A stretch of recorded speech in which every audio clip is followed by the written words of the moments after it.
Yang dipertua, kerajaan mengambil maklum permintaan beberapa pihak untuk menyegerakan pelaksanaan gaji minimum baru kepada kadar yang lebih tinggi berikutan keadaan ekonomi semasa dan kos sara hidup yang semakin meningkat. Namun begitu, kadar gaji minimum yang baru hanya akan dilaksanakan dengan melihat keperluan sebenar rakyat dan kemampuan majikan. Keluaran dalam negara KASA, Malaysia mencatatkan peningkatan sebanyak 3.6% pada suku keempat tahun 2021. Peningkatan ini dapat dicapai dengan bantuan kewangan kerajaan kepada pihak majikan bagi meneruskan operasi perniagaan serta mengekalkan pekerja. Berdasarkan unjuran dalam dokumen Belanjawan 2022, prestasi ekonomi dijangka akan berkembang pada kadar 5.5% hingga 6.5% pada tahun 2022. Dalam hal ini, kerajaan mencadangkan melaksanakan kadar gaji minimum baru dalam masa terdekat dan bukan pada penghujung tahun 2022. Memandangkan situasi ekonomi negara pada masa ini dilihat bertambah baik dan kebanyakan perniagaan dilihat berkembang serta menunjukkan trend pemulihan. Berhubung dengan pertanyaan yang berhormat Muar tentang peningkatan kadar gaji minimum kepada 1,600 sebulan, kerajaan menegaskan bahawa peningkatan kadar gaji minimum sewajarnya dilaksanakan secara berperingkat. Ini bagi menjamin kelangsungan operasi syarikat dan memastikan pekerjaan-pekerja dapat dikekalkan.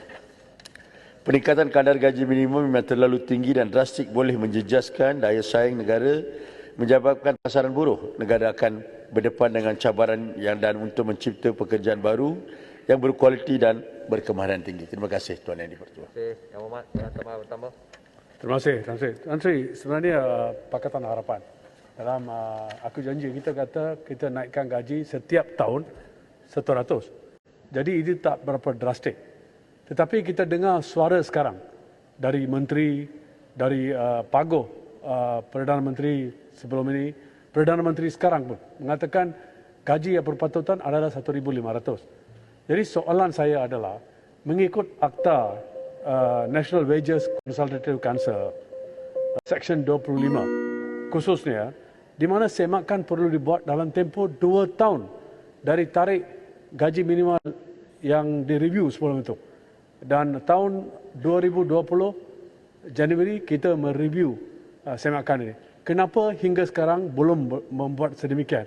Adakah ini kerajaan tidak sedar bahawa kos sara hidup sudah naik terlampau banyak, tinggi, hingga ramai di antara pekerja menghadapi masalah yang rumit? Adakah kerajaan tidak ada political will untuk mengatasi masalah yang senang sahaja? Janganlah kita ingat pada masa pilihan raya saja kita memberi keutamaan kepada B40. Sebenarnya ramai di antara rakyat Malaysia, Dato' Tan Sri betul, tidak ingin bekerja sekarang kerana gaji minimalnya terlampau kurang. Kalau negara-negara lain seperti UK, Kanada dan sebagainya boleh menaikkan gaji minimum pada masa pandemik, apakah alasan dan sebab kerajaan sekarang tidak mempedulikan orang miskin, orang biasa, orang yang susah, walhal gaji-gaji menteri ini steady selalunya? Terima kasih. Terima kasih Tuan Yang di-Pertua. Pilihan raya negeri dah tamat. Keputusan pun dah tahu. Tak payahlah cermat politik. Nak minta saya jawab secara rasional, saya boleh jawab. Kerajaan dari segi dasar telah bersetuju untuk menaikkan gaji minimum untuk 1,500. Tiada masalah. Tetapi sebagai kerajaan yang rasional, kita perlu mengkaji pelbagai aspek. Yang pokoknya adalah sama ada kerajaan setuju untuk menaikkan gaji untuk 1,500 atau tidak. Yes, dah setuju. Tetapi kita masih ada tanggungjawab Tuan Yang di-Pertua, kita perlu mengkaji secara mendalam. Maka Jemaah Menteri yang dipengerusikan oleh Yang Amat Berhormat Perdana Menteri, dalam 3 minggu berturut-turut kita berbincang pasal gaji minimum dan mengambil kira pelbagai aspek.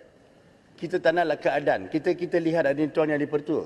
Ini bukan seperti mana disebutkan oleh Yang Berhormat tadi. Saya pun sedar setiap 2 tahun kita kena naikkan gaji dalam keadaan biasa. Ini adalah keadaan luar biasa Tuan Yang di-Pertua. Kita lihat dalam usaha kita menurunkan pengangguran, walaupun daripada 5.3% kita sempat menurun kepada 4.2% hari ini. Tetapi suasana berbeza. Biasa apabila kita menghadapi pengangguran, it's employers market. Tetapi hari ini Tuan Yang di-Pertua keadaan jauh berbeza. Ini bukan lagi employers market, employees market. sebagai pekerja, saya ada pilihan sama ada nak terima gaji yang ditawarkan oleh kerajaan ataupun teruskan dengan gig ekonomi yang boleh memberi pendapatan lebih banyak. Maka kerajaan sedang mengkaji pelbagai aspek termasuk sektor-sektor informal. Kita telah usaha mengurangkan kadar pengangguran daripada 4.2% ke 4%. Sekiranya kita gagal membuat satu kajian terperinci, mungkin sektor-sektor informal yang kerja dengan kemas dengan gaji RM600, mungkin majikan akan berhentikan mereka kerja. Maka kita akan buat pengumuman dengan satu optik yang baru. Bukan optik baru, kita lihat kalau sebelum ni kali pertama kita akan menaikkan gaji minimum pada 2012.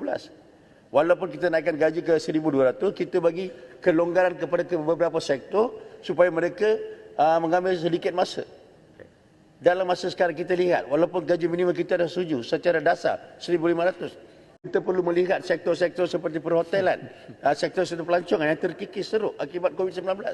Maka kita sedang mengkaji sebagai jaminan kepada yang berhormat, dalam masa terdekat kerajaan akan mengumumkan gaji minimum, bukan atas dasar desakan mana-mana pihak, atas usaha kerajaan sendiri. Terima kasih Tuan Yang Dipertuan.